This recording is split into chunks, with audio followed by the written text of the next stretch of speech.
Previously on No Reserves Radio. Oh my God, Angelo! Come on, have some self-respect. The Eagles can't hurt you if you don't constantly pander to them. Here's the biggest indictment of Dame that I can say. Dame has been so off this year that Rehn went on live air and said Jalen Brunson deserved an all-star start over him. You are now Angelo Didululo. Do you think it is possible that the management of the Memphis Grizzlies are just buying into the reckless youth movement and they got rid of the one person in the locker room that probably was telling Ja to knock it off? Because he's taken advantage of me multiple times when I was younger. That sounded bad. Holy shit. Yeah, I think that's true. I think you're correct in that assessment.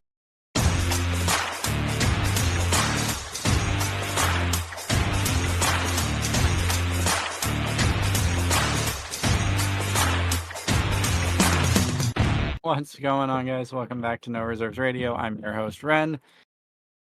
Angelo and Austin with me as always. As always? I don't know, as always with Austin. Austin's kind of like low-key a recurring guest at this point.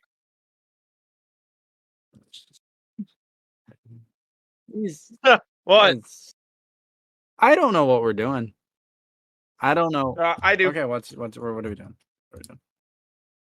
Well, you didn't have a first off. Just I'm out. You didn't have a better intro than that plan. Just hey guys, I you know what? No NBA news to start off with. No, just why don't we restart this and let Angelo be No. the host since he has the idea?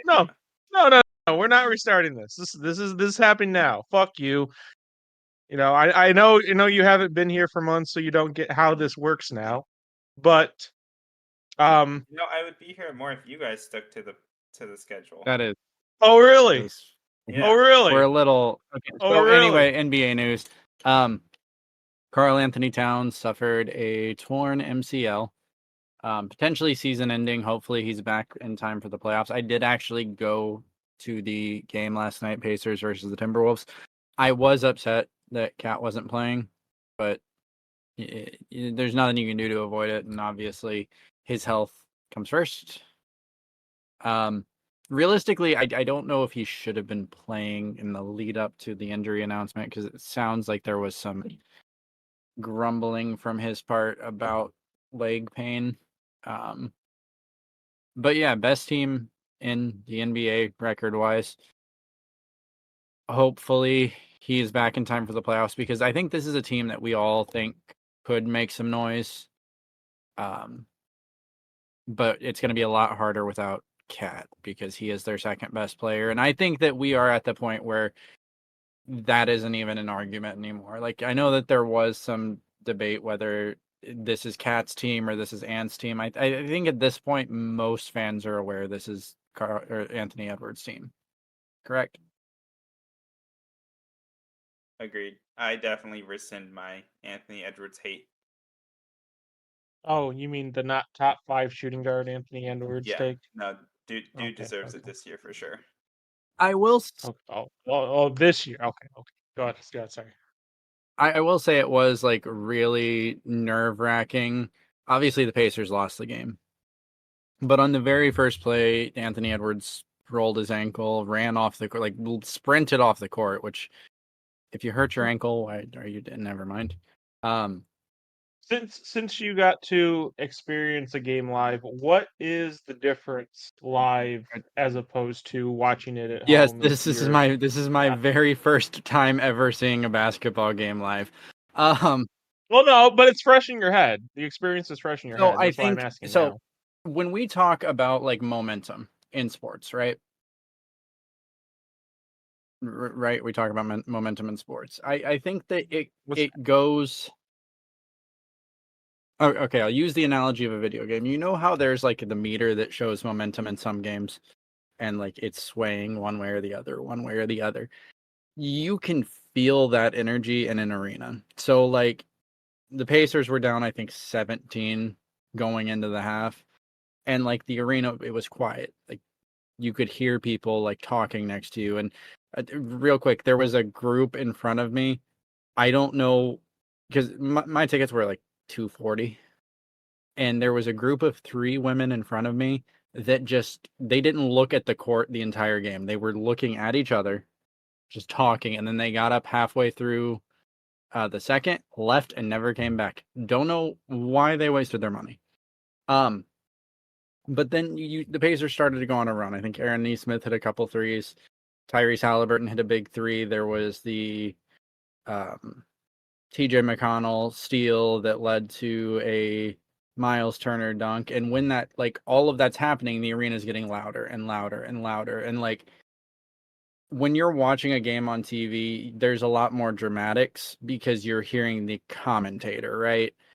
But when you're at the start of an NBA game or any sporting event, really, and you don't have a color commentator telling you an anecdote about this player and how him and his dad used to go fishing down the road, and like there's nothing going on, and the game's still like 10-7, so there's not much energy in the arena. And then as it goes on, like, there's nothing, in my opinion, as comparable as live sports. Like, it feels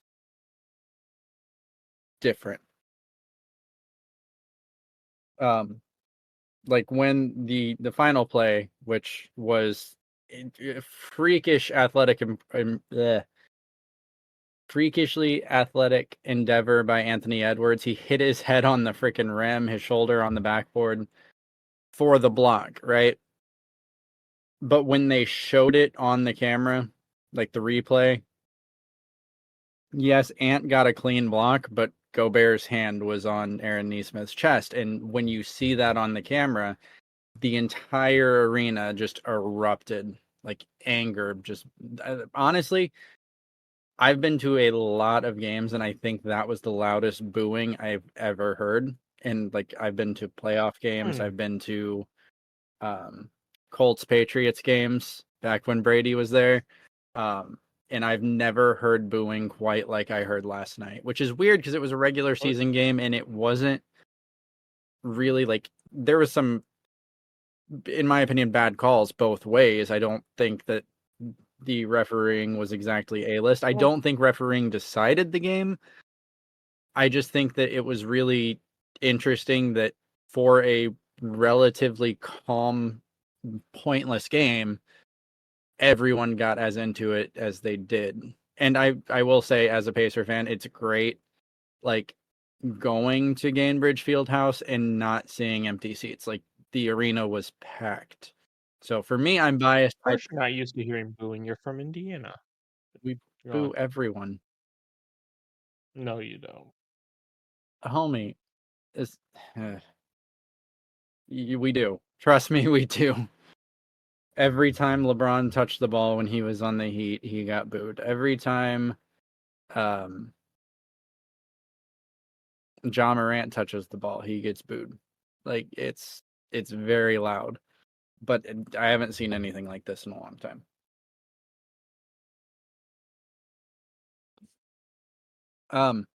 So here's a question, because obviously me and Alex just released an episode and we got into an argument over evaluation process. I have never heard you talk about, like, how do I explain this? Like sprint speed or like performance, like physicals. Well, not only physicals but also statistical performances compared to other players on the same team or other players on different teams.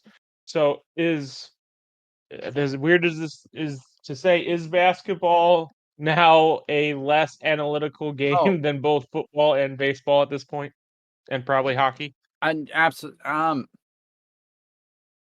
I don't think so. I just think that it's like the things you're asking are not necessarily as important. So, like,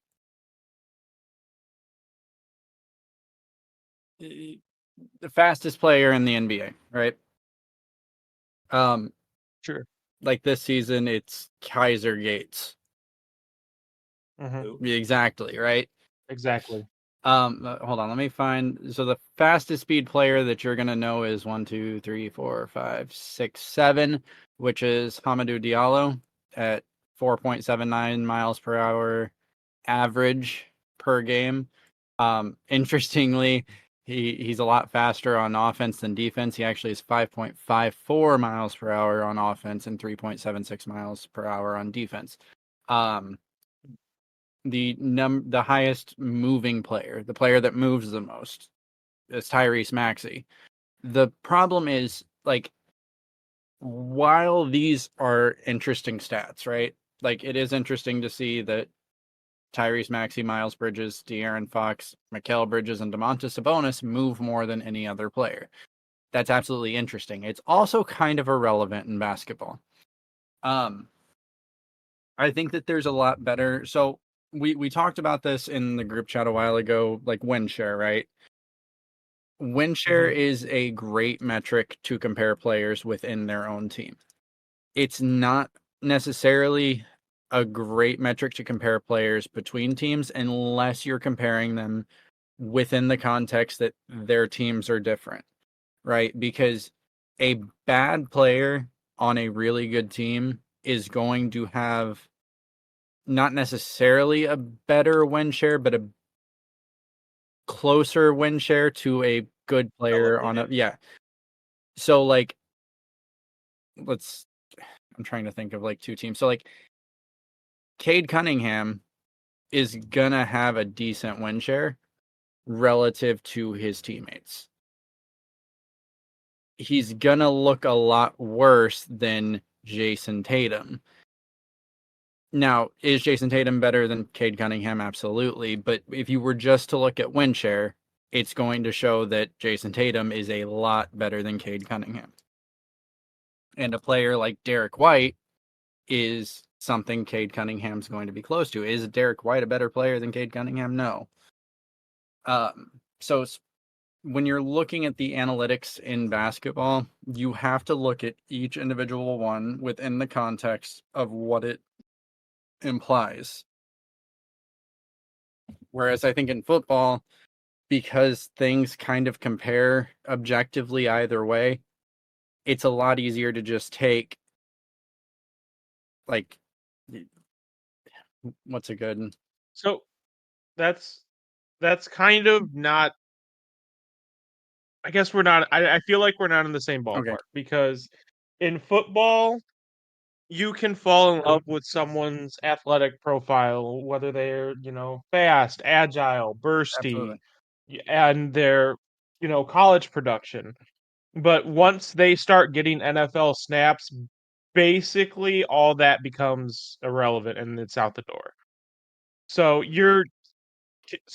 this is just how I feel. You're comparing like what players are doing in the NBA now to we're trying to predict how someone's going to play in the NFL based on athleticism and college stats. Is there something like that? Is there something that people fall in love with before they play an NBA game that people use to gauge whether or not someone's going to be So successful? I think Highlight reels. mixtapes for sure. Highlight reel. Mixtapes for sure. So the thing is, I think college football translates closer to the NFL than college basketball. And I don't necessarily have a reason as to why, but it could also just be because, like, let's say you are okay at catching a football, but you are fast as hell. You can be a wide receiver. As long as you can make the right route reads or whatever it is. I don't know. Like, you can, I think, more as a positional player, not like as a quarterback or some other positions. I'm sure there's other positions. You can exist in the NFL just off athleticism, correct? Like, if you're freakishly strong and Kind able to of. hold on to the ball, you could be a good running back, right? I will say this, but I'll let you finish your point. But I'm gonna say something for So I think that in terms of translation, it's a lot easier to see how a player is doing in college and football and translate that more eloquently to what their expected production is in the NFL. Obviously, it's not going to be exact because nothing is exact, but it's going to be, in my opinion, a lot easier to get closer to, this is this player's floor, this is this player's ceiling, and that floor and ceiling is going to be a lot closer than what we're going to say for a player in a small school for basketball. Just because there's so much, you can be an elite shooter. Jimmer Fredette arguably could have been one of the best shooters of all time, but his game just didn't translate because he was small, played less defense than, I don't know, Trae Young, didn't really have a wingspan, wasn't super athletic, but he could shoot. That was the only thing he could do. Looks great in college. We all remember Jimmer Fever, but it didn't translate because that only gets you so far. But what were you going to say? So in the NFL, you can have someone, and I'm not sure if this happens in the NBA because I don't think it does because the only thing you can do about it is anyway, you can have a player who is extremely talented. You said you can run really fast and if as long as you're able to catch a ball, you can be on the football field. Well, here's the thing. Yes, you can be on a football field, but no, that doesn't necessarily translate to production because in the NFL, you can have a player who is like really, really fast. You can just have him run a go route the whole game and just not throw to him and just use him as a decoy to open everything else below that. That person is on the field. So you can have a situation where that person's your best player, but that person isn't getting production. So just because someone is athletic, has produced in college, and is, I guess, debatably the best player on your field, they're not necessarily getting production. I don't think that happens in the NBA. If you're the best player on the Boston Celtics, you're going to have production. Where if you're the best wide receiver on the New England Patriots, that necessarily isn't going to show unless you're being used properly, unless you're being given those opportunities via scheming. I mean, utilization is integral. But does that,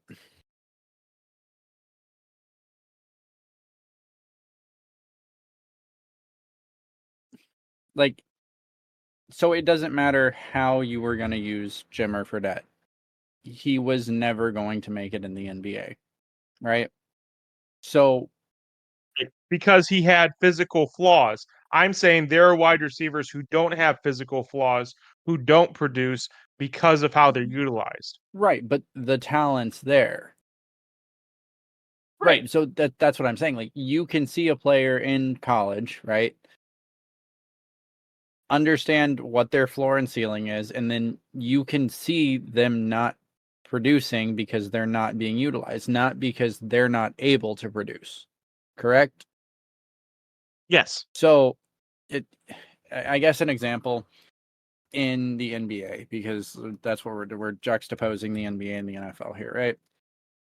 Mm-hmm. So just because this is on my head because I went to a game last night. Aaron Nesmith is a kind of prime example because on the Celtics last season, he played 11 minutes per game, 3.8 points, 39.6 field goal percentage, 27.0 3-point percentage, 1.7 rebounds, half an assist, half a steal, right? Fast forward, now he's playing 24 minutes, averaging 12.2 points per game on 50-40 shooting, 4 rebounds, an assist and a half, and a steal. So the utilization is a thing in the NBA as well. And a player can be misutilized. Kind of. So that's again a minutes thing. That's No, I it's guess not. what It's I'm not. saying is Because he went from is it not? he went from shooting 40-27 to 50-45. I feel like the aspect of in football, you have to depend on someone else really to get the production. Well, I mean, and Yeah. Well, get the ball in your hands. After you get the ball in your hands, then it's on you. Like if you have a bad quarterback, like no matter how good of a receiver you are, you're not going to be as productive. Right. So is there, because now I'm going to flip this around on you. And by the way, listeners at home, Go for we it. went into tonight's episode thinking about what we wanted to talk about, and then Angelo said, "I know what we're going to talk about," and then he hit record. So you're getting this on the fly. This is an unprepared episode, and I think we're doing okay so far. It's just bear with us because there are things we're going to have to Did you pull. have to say that? See, here's the thing, Ren. Did you have to like mention that? Yes. If you would have No, just no, no, kept no, going no, no, with no, it, no, no. no. If you would have just kept going with it, and we would have just talked like we normally talk, I've been no busy one would have thought that. No Yeah. one would have No, thought so that. You just put it. You just no, put it in their heads. so I have to put that disclaimer here because we don't. There's no. No, would you shut the fuck up for 2 seconds? I have to put the disclaimer there because we don't have like normally I have a cheat sheet pulled up of everything we're going to talk about, everything I want to talk about, and I'll have like certain players pulled up. I don't have anything pulled up. So if I need to pull up a stat, it's going to take me a second. So there's going to be a little bit of radio silence. So I'm just warning them ahead of time. Anyway, now that you've interrupted me 7 freaking times, I can get back to I'll go for an I 8. can get back to my question, which is in football.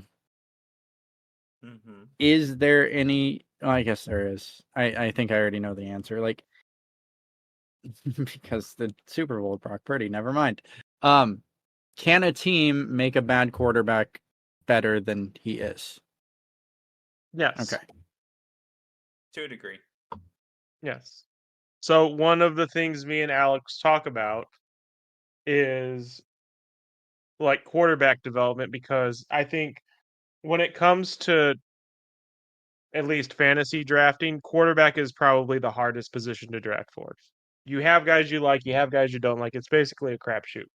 Mm-hmm. I am a firm believer that if the team you're getting drafted on has weapons, has an offensive line, and sets you up for success, that quarterback, even if you don't think they're as talented as the next one, is probably going to produce better because of that stuff around them.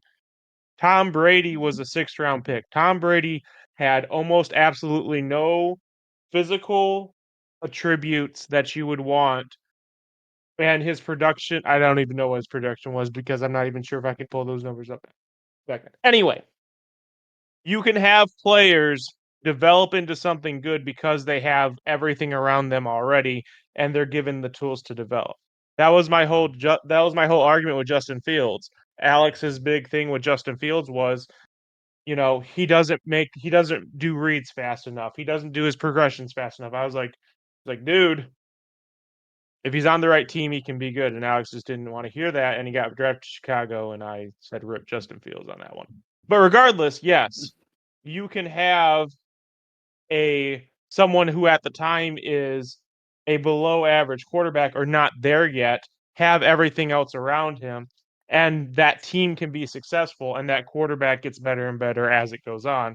In fact, this probably won't happen nowadays, but Rex Grossman is an example of a quarterback who is mediocre basically his entire career, or bad, and he made a Super Bowl. So this is interesting because is Michigan a good football school? yes. Okay. Well, now, yes. Okay, so they weren't back in the day. No, so I'd say amazing. So Tom Brady finished his career at Michigan ranking 3rd in attempts and completions, 4th in yards and completion percentage, and 5th in touchdown passes. So is that not? Granted, for the record, it's 710 attempts, 442 completions, 5,351 yards, 62.3 completion percentage, and 35 touchdown passes. So did those? I'm being completely serious. Do those numbers not jump off the page at all?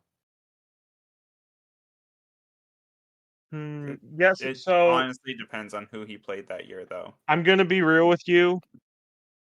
When it comes to analyzing, like getting analytics on college prospects, the numbers themselves don't matter unless it's at benchmark. So like with receiver, you breaking out is having a 950 or higher receiving year.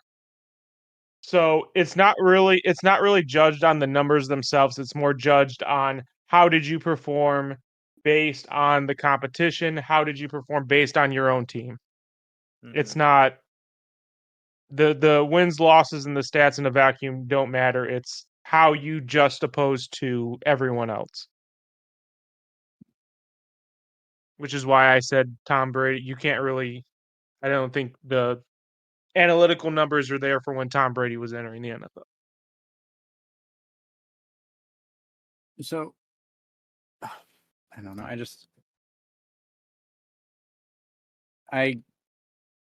I'm actually going to pull this up and see what if they're in there. What is the average Wonderlic score? Because I know Brady got a 33, and I don't know if that's good or not.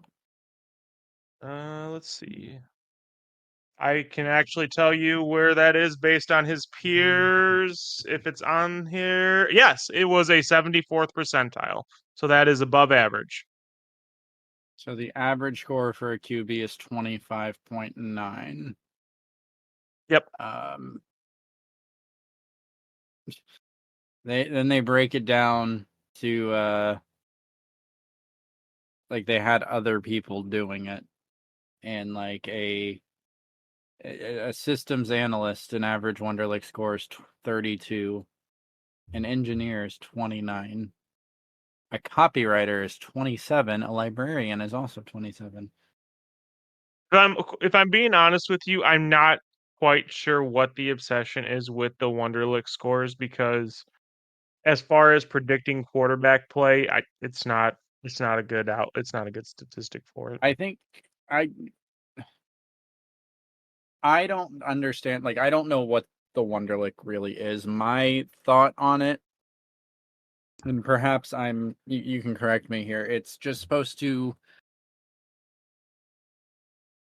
kind of register your problem solving ability and your So ability to Patrick Mahomes, Tom Brady had a 33. Patrick Mahomes' Wonderlic score is a 24, so and it's 19th percentile among quarterbacks. I would think that the purpose of it is to kind of calculate your problem solving ability, your ability to analyze something on the fly. So I get the idea behind it for a quarterback. Is it the most important thing? No. Is it? I'd argue it's not important at all.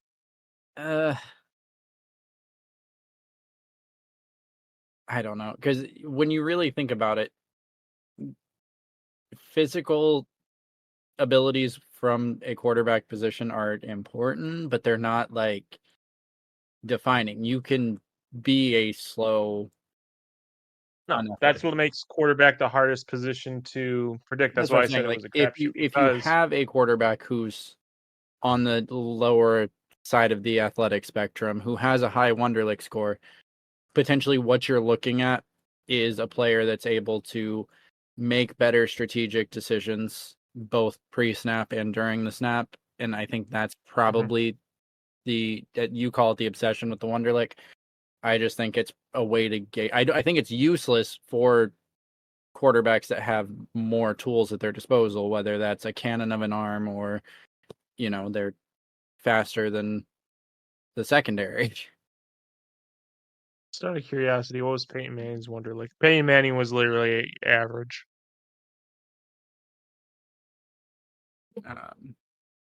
But realistically, like all of this is irrelevant in the grand scheme of things. Yeah. That's the thing about like combine results. Like people obsess over them. Oh, what was this player's 40 time? It doesn't really matter. I mean, that translates okay, but it does matter and it doesn't matter. So you're not trying to say with 100% certainty this player is going to hit, this player is going to bust. You're trying to make a probability.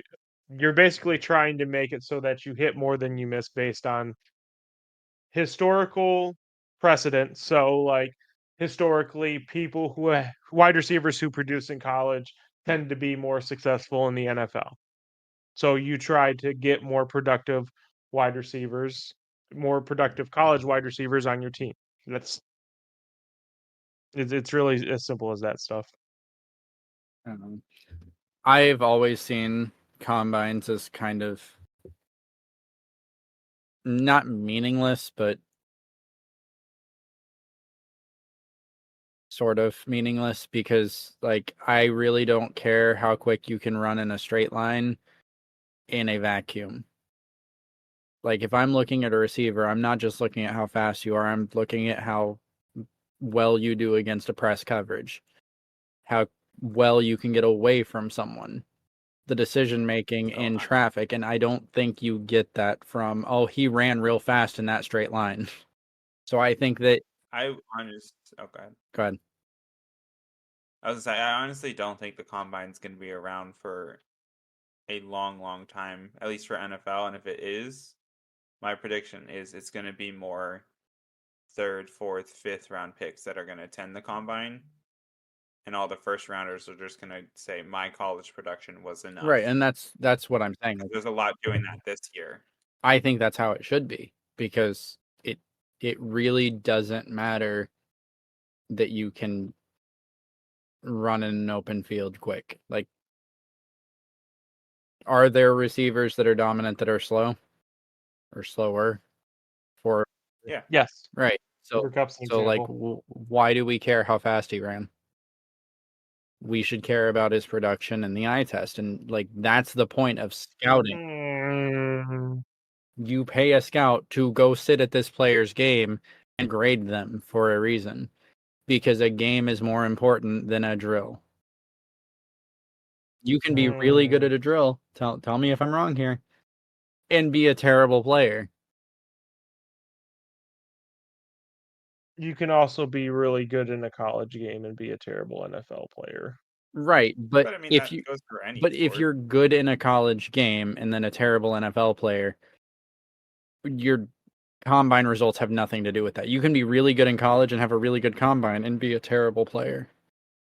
You can be a really bad player, have a really bad combine, and then end up being a decent player.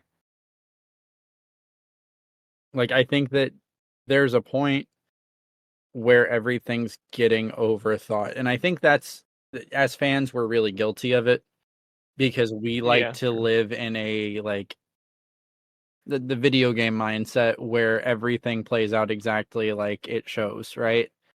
And yeah, or speed is king. Or we look back and we have hindsight and, oh, how could everyone miss out on Giannis? Well, because Giannis looked pretty terrible. Not terrible, but he didn't look like Giannis, okay?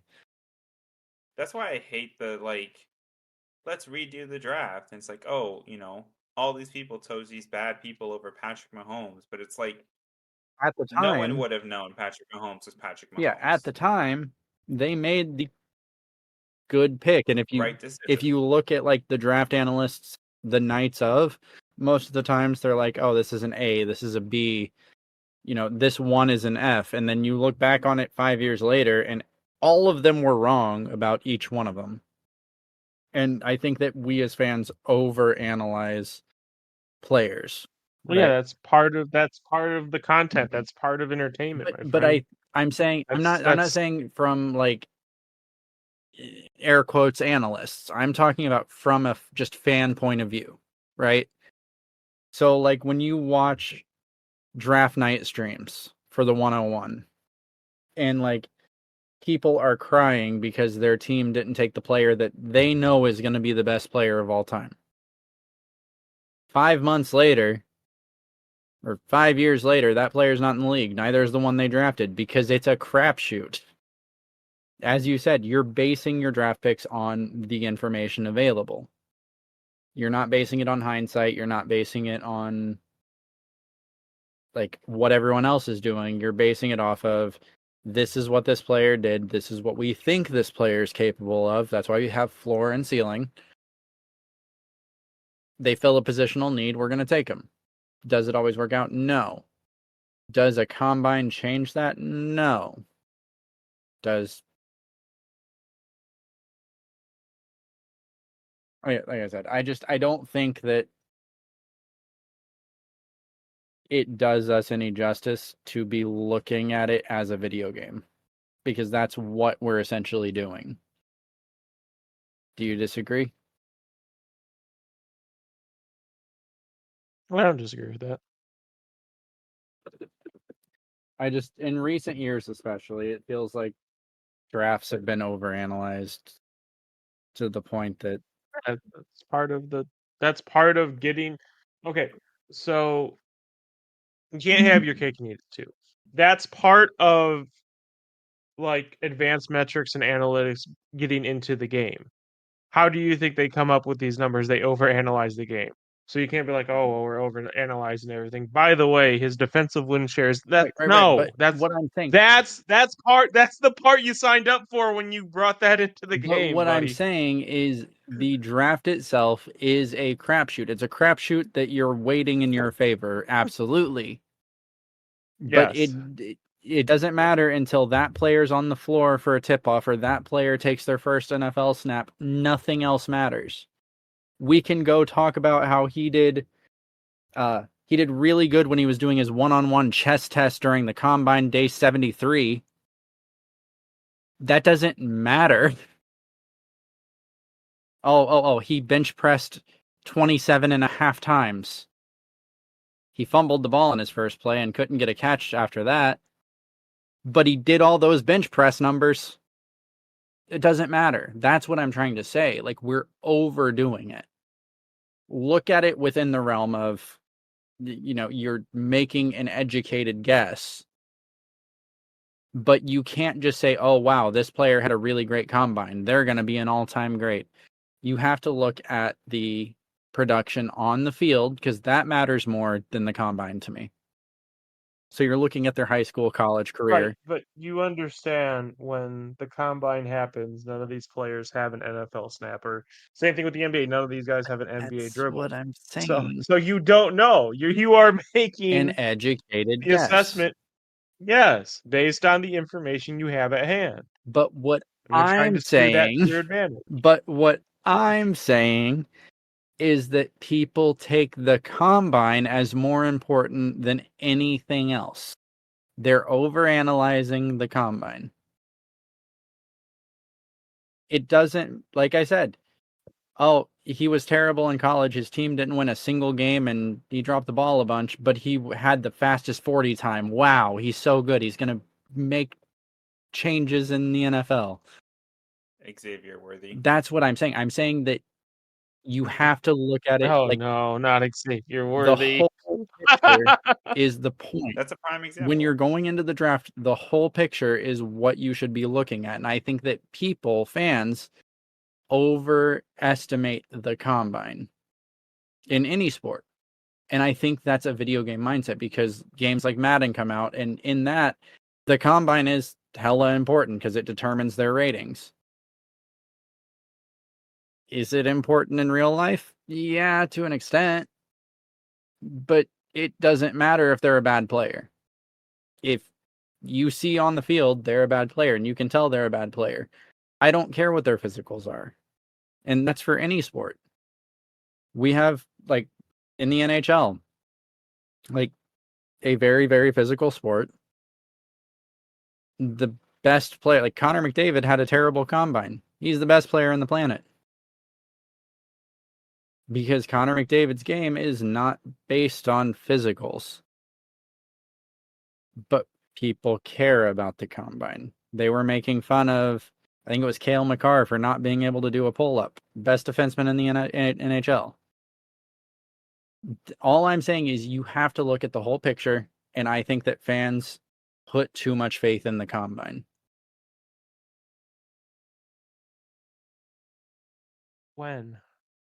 Every time. So like no, but like when we talk about Nikola Jokic, we don't talk about his combine. When we talk about Justin Jefferson, we don't talk about his combine. So when are they overusing the combine? It's when they don't have the So let me paint you a picture, Angelo. league experience to justify.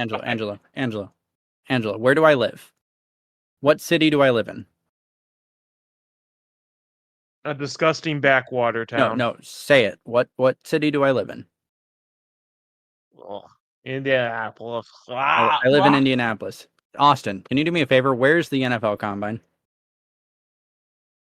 Indianapolis. Right. So, of the three of us, do either of you live in Indianapolis? Wouldn't want to, but no.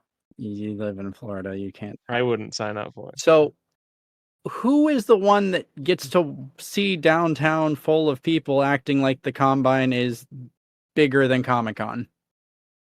Hi, that's me. You couldn't drive downtown last week. They had roads closed The off. NBA Combine? No, the NFL Combine was 2 weeks ago, whatever. Exactly. Because the NFL is better at getting people to obsess over those things. The NBA Combine is not a spectacle, my I'm friend. not talking about that. I totally get the marketing side of things. That's not what we're I'm not discussing even gonna here. lie, I forgot the NBA even has a combine. That's not what we're Thank you! That's not what we're debating here. What we're debating here is that we as fans take it at more than face value. Yes or no? You can say the NFL does a great job of marketing it, and they do. Absolutely.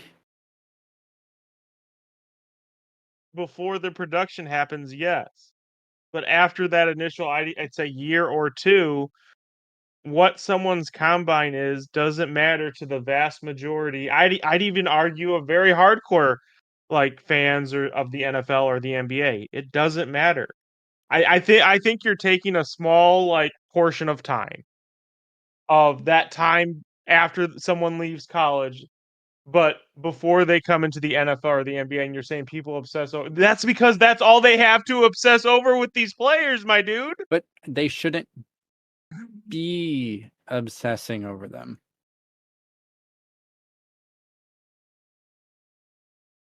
So the NFL, you don't want the NFL Combine to be a spectacle. You don't want it to be that like because that's how you get to that point. Hold on, I'm looking for.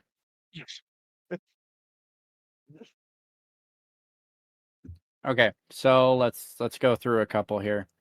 Do you know who Okay. Zach Miller is? God, I literally just did this. Zach Miller. Off the top of my head, no. Let's pull him up. All right, he's up. All right, so Great combine. he had a terrible combine. Tired. What are you talking about? He had to. Oh, this guy's retired. Disastrous. There are two Zach Millers. So disastrous 40-yard time of 4.83 seconds, where he was selected 38th overall. Only 4 tight ends ran a slower time, and none of them were drafted. Nevertheless, the former Sun Devil has gone on to forge a solid career. Since the beginning of his career, Miller ranks among the top 10 at position in catches, top 15 in yards, and top 20 in touchdowns. Weird, his combine was irrelevant. Vontaze Burfict. Vontaze Burfict. I know who that is. That was an ex-Bengals. Yeah, really slow. Vontaze Burfict. Yep, very slow. Yep, very slow. So let's see. He was. But I'm trying to figure out like what's your point is. Oh, we'll get to it. We'll get to it. We're gonna make our way through this little list. Anquan Bolden. Okay. Hey, don't come for Anquan I'm Bolden. going for him. He is coming for Anquan So a 4.7 40-yard dash ranked last among all wide receivers. Since then, he's become one of the toughest and most consistent possession receivers in the league. Let's see. 85th percentile dominator rating. Broke out before the age of 20. So, in this article, judging any player based purely on their combine is foolish, but it seems especially short-sighted in this case. Justin Houston. Austin, I don't think Rehn figured out my point. No, I did. What you're saying is this is something, why are you saying? Because you keep saying what you're not acknowledging what I'm telling you. You're saying this is something for fans to obsess over. Absolutely. I'm saying it shouldn't be. So you don't want the NFL Combine to be of something that draws money for the NFL, is essentially what you're saying. It's not that. It's people have combine watch parties where they treat the shit like it's the Super Bowl. Not in the NBA. Not in the NBA. But as we've acknowledged, the NBA is less physically as important, I guess. Right, but I don't know LeBron James's 40 time. I can literally punch a number and find any wide receiver's 40 time I want in here that ran a 40. Actually, That's I'm actually curious now. Is there a wide receiver you want me to get a 40 time for? No. Okay. Actually, they compared LeBron James to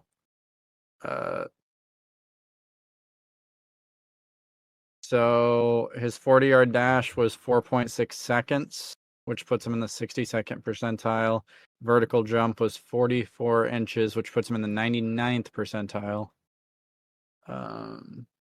Wait, LeBron James is on this. Oh my God, LeBron James ran an NFL combine. Yeah.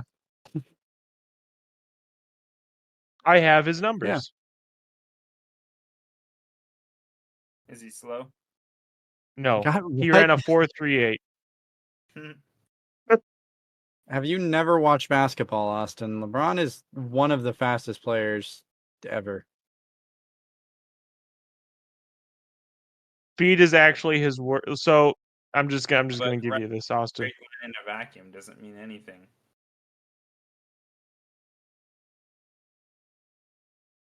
Actually, what is? There's I'm not. actually curious. What is Go LeBron ahead. James's Draft Express profile? Just morbid curiosity. Go on, continue what you were saying, Angelo. There's not a single metric here that's bad for LeBron James. No, he's a freak of nature. Yeah. But like that's what I'm saying. Like, but here's the thing. This is kind of like making my point for me. Do you need those combine numbers to know that? Or did you know that when he was coming into the draft? He wasn't an NFL player. I didn't know he ran an NFL combine. No, but what I'm saying is ignore those physicals. Do you already know all those things? Do you know that he's going to be a game changer? Do you know that he's going to... Because was it not when he was in high school he had the Chosen One magazine cover? We knew how good he was going to be because we watched him play. Okay, so I don't care about his full draft profile. I'm just going to go to his weaknesses. It still needs to improve his free throw shooting. Some have questioned his killer instinct, which I think until he got older that was fair.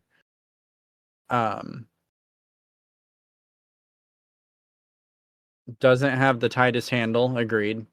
But he's fucking strong as hell, so it didn't matter. There's nothing a defender can do when he decides to go to the rim. That's factual. That's pretty much right, yeah. Defense has been criticized for not working very hard on the defensive end, is turning things around. Maybe a more opportunistic defender than a stopper. I think he did evolve into a stopper. For a while, yeah. Yeah, I mean, there was a period of time where LeBron looked like the best defensive wing of all time, and I still think he probably was during his prime. Yeah, he definitely was. But Was that something you think people are gonna not? So here's a question then: is the LeBron James at the end of his career going to be how we remember LeBron James for defense when we think about him as an all-time player? Because I'm kind of I don't concerned think about so, that. because we don't think about Wizards Jordan. You remember the good times, not the bad times. I agree with that, but then, like, people will say things like LeBron or Michael Jordan is a wildly better defender because he has a DPOY, when that's just simply not true. LeBron James is an elite defender on the same level. Agree or disagree? How long was Wizards Jordan around? 2 years. Like 2 years. 2 years. Yeah. How long is quote unquote bad defense LeBron been around? 3, 4 or 5 years. 4? Really? It's been so that long? like, I think it's 4 now. Yeah. Like, I don't think of Wizards MJ just because I know it didn't happen for that long. Right, and because MJ didn't accomplish anything of note while he was on the No, but Wizards. the thing is, LeBron won a championship with the Lakers. People are going to no, remember people are that going to stint. remember. Mickey Mouse. People are going to remember that for sure. But people don't talk about LeBron's bad defense in terms of that championship. But to your question about like the Jordan versus LeBron defender, it has to be looked at in the context of the era, because there was a period of time where we don't know how good Jordan was or was not in the modern era of defense, and we don't know how good LeBron was or was not in that era, because there was a period of time where you couldn't play zone. You Zone. couldn't even Yeah. you couldn't slag off your man. You had to play on him, right? So like we give LeBron a lot more credit for his help side defense, right? Because that is something that Yep. LeBron is very good at. Jordan wasn't able to really Amazing at. exploit that as much. So it's not Correct. just as easy to just plug and play and say, oh, well, LeBron's a better defender because he's a more all-around defender. Absolutely. I didn't say he was a better defender. Well, I said he's on I par think with. he is a better defender. I'm gonna full disclose that because he's a bigger player. He's faster than Jordan. He's stronger than Jordan. I, as the resident LeBron hater, am confident in saying I think that LeBron James is the better overall defender. But it's hard to compare them because it's a completely different game. Mm-hmm. I agree. I completely agree with that. So do you think okay, so then in the overall NBA community, do you think there are people on both sides who are too far gone with LeBron and too far gone with MJ, where they don't even want to like acknowledge that, like an MJ fan who says LeBron shouldn't even be in the conversation for the greatest? Like, I think you're I too think far if gone at that anyone point. says something like that, then they just shouldn't be listened to.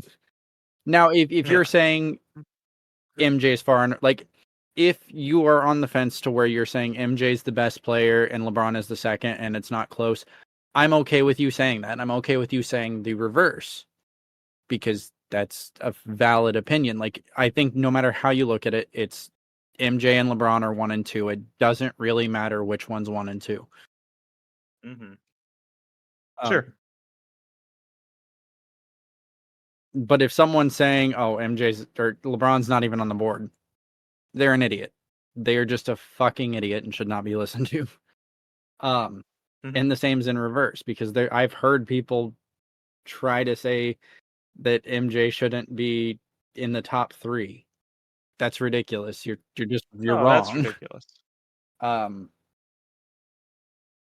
But to your point, no, we will not. Like, I don't think in the short term people will remember bad defense LeBron, and bad defense LeBron is still a good defender. It's lazy defense, but it's still a good defender. Because we don't, like, when you look back at years, do we say, oh, Shaq was the most dominant, but then he sucked? No, because like age is just an age. Like, we don't care that Dirk suddenly was even slower than he already was. We remember I definitely remember that. But I feel Dirk's shooting ever fall off though? A little, because At he the just end, became end, too slow to be on the floor. Mm-hmm. Yeah, pretty much. But we don't think about that. We remember the step back, the fadeaway. Like, that's what we remember about Dirk. We remember Shaq as the big diesel. I agree with that, but at the same time, I think LeBron, because when you're talking about LeBron and where he stands all time, you have to pick hairs more than you do with Dirk or Shaq. I agree. As far as where you're going to place them. I'm just saying, like, we fans, Because I don't think we'll remember the bad times with LeBron. The haters. I don't think depends. Like, I think there will be a time after LeBron retires. Maybe it's immediately, maybe it's 5 years, but there will be a time when we watch an MJ versus LeBron debate and we get the Lakers years and LeBron's bad defense in that conversation. And it's not going to be like, it's going to be, I think, a wildly accepted opinion. Yeah, and in the that'll future be that that LeBron will be was. the future. But I mean, I think it's to bring it up. It's fair to bring it up, but that's going to be on the future Skip Bayless and Stephen A. Smith show, and nobody should listen to it. Yeah. Because, like, an objective basketball fan is going to say, yeah, when LeBron got to 40 years old, he was a little worse on defense. You can objectively say that, while still acknowledging that prime LeBron is probably the best overall defender we've ever seen. End of career be damned. Oh, for sure. But yes, there will be a Stephen A. Smith, Skip Bayless type situation where they bring up that end of the career lackadaisical play as some kind of defining feature. And again, just like the person saying that they shouldn't even be in the top 3, they should be listened or should not be listened to. They should honestly be ostracized, and we should stop giving them views, because I guarantee you the people saying that, like, whoever is saying that is saying it for rage views so that they get advertiser money. Probably. That's the only way, because you cannot objectively be a fan of basketball. You think? I don't think they do it for advertiser money, because I think the station they're on, whether it be ESPN or Fox, takes care of the advertising. I just think they do it to get the views, period, Right, so they can justify staying on so air. they get more money. Because all the money is ad revenue. That's fair. And that's what it is. Like, did you hear what this dipshit said? Here's a link to it. Click on it. Sit through the ad at the start so you can watch their crazy and hot take. Wow, it's so edgy. That's the point of it. So, do you know what we were supposed to do this week? What were we supposed to do this week? Is this what you and Austin were going to do last night when I was at the game? No. I'm not going to disclose that. That's going to die with me.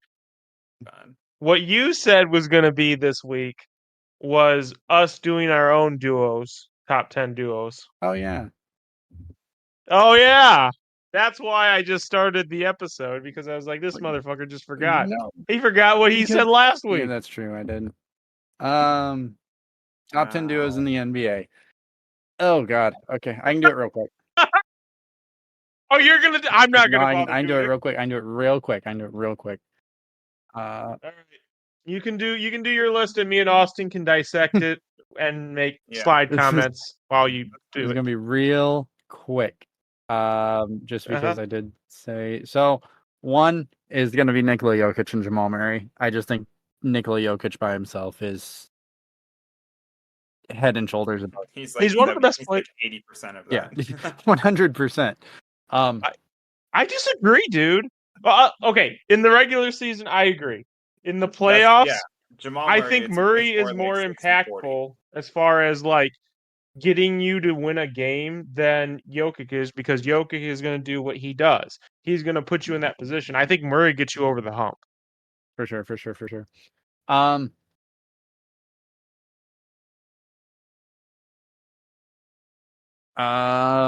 Jason Tatum, Jaylen Brown, number 2. Are we doing the current or are we doing all time? This is just this season. Current. This season. You didn't tune into last week. Yeah, you weren't here last apparently. week. Or the week before. So or the week I know before. what I said last week, and Angelo's gonna ream me for this, but Kevin Durant and Devin Booker is 3. What about the defense, Rehn? No, that wasn't what I said. I said I just like both of them by themselves. I prefer them by themselves. I like as a duo. Oh, but man. at the same time, I really like if you look at their combined scoring and their combined production, it's so. Why would you not put like PG and Kawhi up there first? PG and Kawhi are next, actually. I'm gonna pull up Colin's top 10 just to see who you're. So that was number 4, correct? Mm-hmm. You said PG that was number 4. So number 5 will be. There it is. Do you have it? Yep. Where's LeBron and AD? LeBron and AD is not in your top 4. No. I think here I'm gonna go. Oh God, what is? Paulo Franz.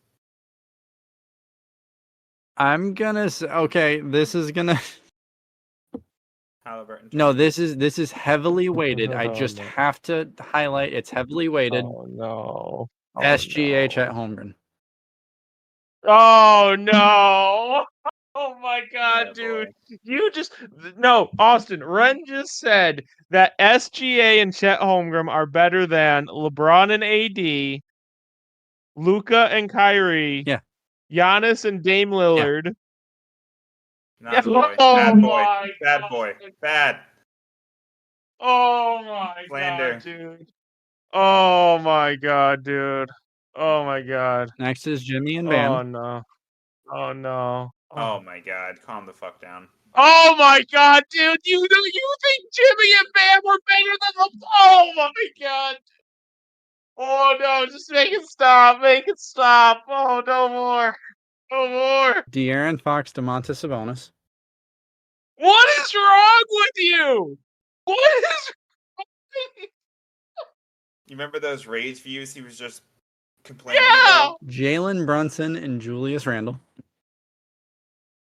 Such a hater! You're such a fucking hater! Get out of here! Get out!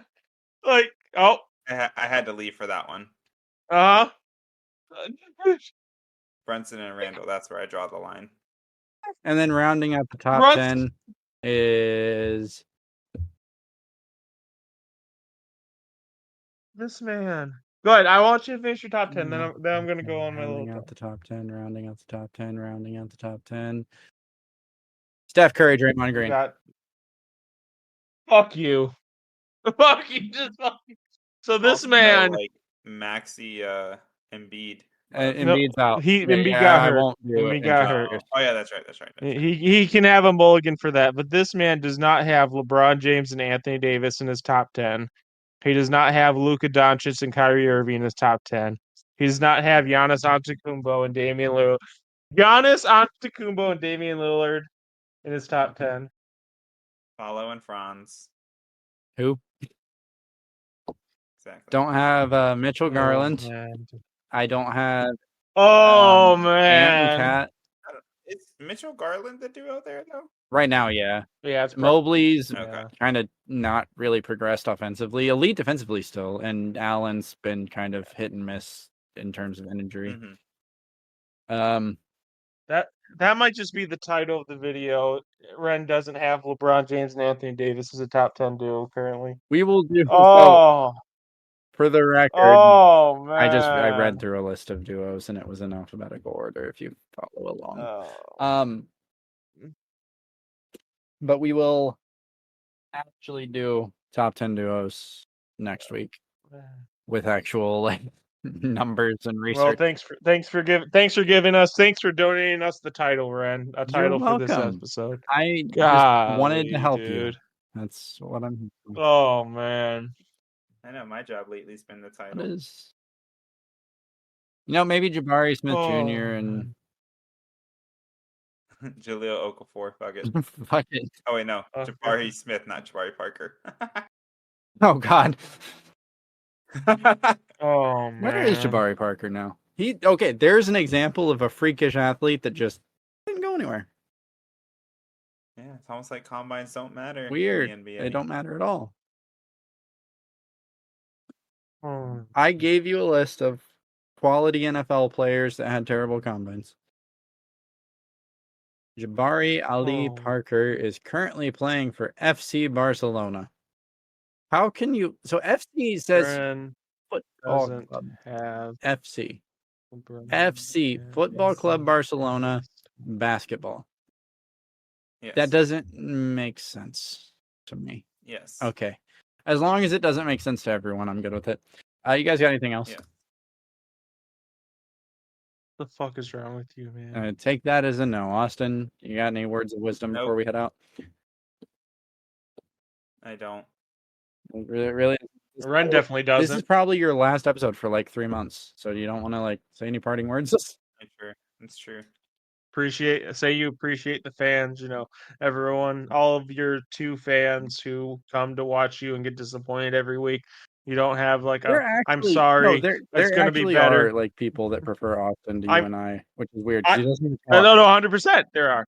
You're not gonna say I'm sorry that Zion Williamson's New Year's resolution of losing weight is going better than your New Year's resolution of being on the show more. Nothing like that. Again, Thursdays are slotted out. If you don't show up Thursdays, you don't Not count for me. yesterday. Okay, I was Not yesterday. I was Yesterday, I'll take it. I was busy. I was busy yesterday. I had a game to go to. I told. That's okay. Thanks for listening, guys. This was a bit of a chaotic episode. Apologies for that. I love the chaos. I do like the chaos. It does tend to lead itself to some fun. If you like what we do here, comment, like, follow, subscribe, whatever your podcatcher lets you do. Follow us on social media at No Reserves. We will see you next week. Angelo, we'll see you on Thursday. Do you guys have a Tuesday episode this week?